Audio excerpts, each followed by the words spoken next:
everyone? This is the Week 5 wrap-up for the League of Collusion. There you have it, folks. Welcome to the Week 5 wrap-up. I'm your commissioner, sitting at 0-5, the Sacco. This week's sponsor is Nacho Cheese, David Sunflower Seeds. I got them on Amazon. I bought a bunch of packs of them. I love it. Can't beat them right there. Me and Cal used to make a little nacho cheese and jalapeno seeds mix. It was unbelievable. Jordan Borad was the one that showed us, Cal. Remember those days. We're going to hop right in. Highest score of the week. Mixon up my cup with 137. Showing some life here. He's sitting at 3-2. And then lowest score of the week. He was previously our number one. Not number one anymore. Love is in the air. I think his love is running out. And then play of the week with mixing up my cup, team mixing up my cup. Jacoby Myers, 16.5 in his flex. End up beating playoff buster by a decent amount right there. Let's see what the final score was real quick. But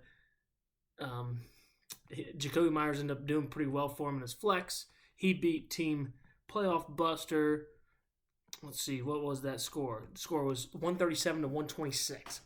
Two highest scores of the week right there. Playoff buster, really good week by him. We'll get into his team here in a sec.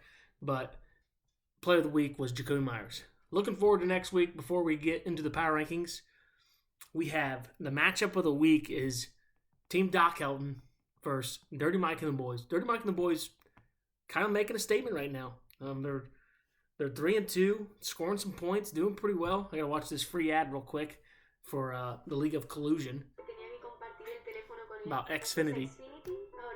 As we're watching this ad, league fees, fellas. I still need some league fees, okay? If you haven't paid them, pay me now. I need the money, all right?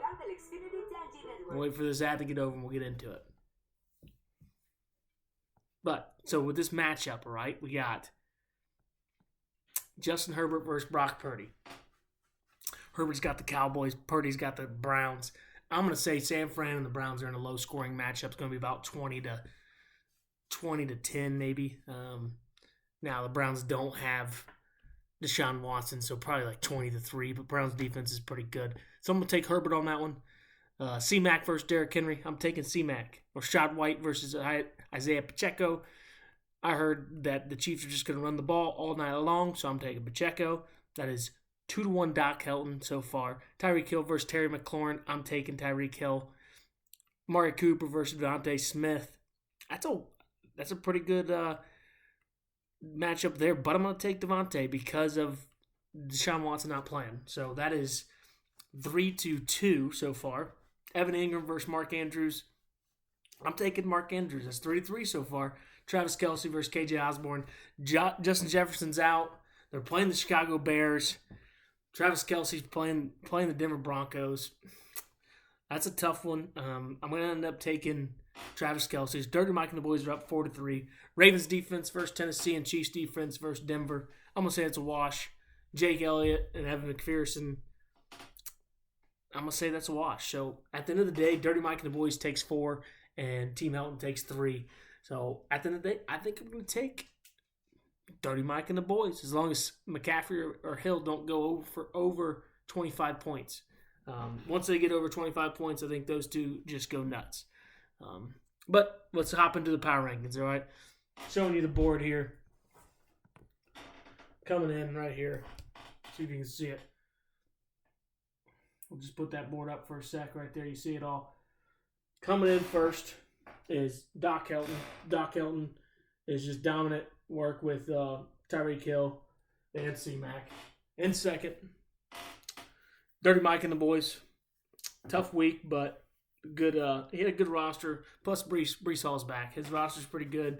Brees Hall coming back gives him that RB2, RB3 option of playing him in the flex if he needs to. And then in third, jumping up 4 spots, playoff buster. Team's coming alive. Better watch out, folks. He lost, but he did score the second most points. Mixing Up My Cup had a really good week against him. Lamar had a bad week, and he still scored 126. I think he has the best superstars on the team, in the league here. He's got, I'll go to his team real quick, but he has He's got Lamar. Lamar's a top 5 quarterback. He's got, if Josh Jacobs performs a little bit, if he can just be an RB2, he'll be fine. If Alvin Kamara can be a back-end RB1, that really pushes him. But he's got Devontae Adams, Jamar Chase, and now he's got Cole Kmet, which I dropped. Doing great. Yeah, good job. Sacco, 5-0. Or 0-5, yep. And then on his bench, nothing too much on his bench, but with having Chase, Adams, Kamara, Jacobs, and Jackson, I mean that's a big combo of superstars right there. So he's going to do pretty good. I think he's going to make a run here. And then next up is Team Bud Light. David Montgomery's just been a big time player for him. He's sitting at 3-2. He's up 1 spot from last week. He's going to stay in the top 5. Number 5, Love's in the air. Sorry, buddy. He losing Jefferson and Richardson in the same week. That's tough for him. That's his 2 highest performers. I'm going to see him start falling in the rankings pretty quickly. But we'll keep him in the top 5. He's 3-2 right now. He went down 3 spots. And then 6.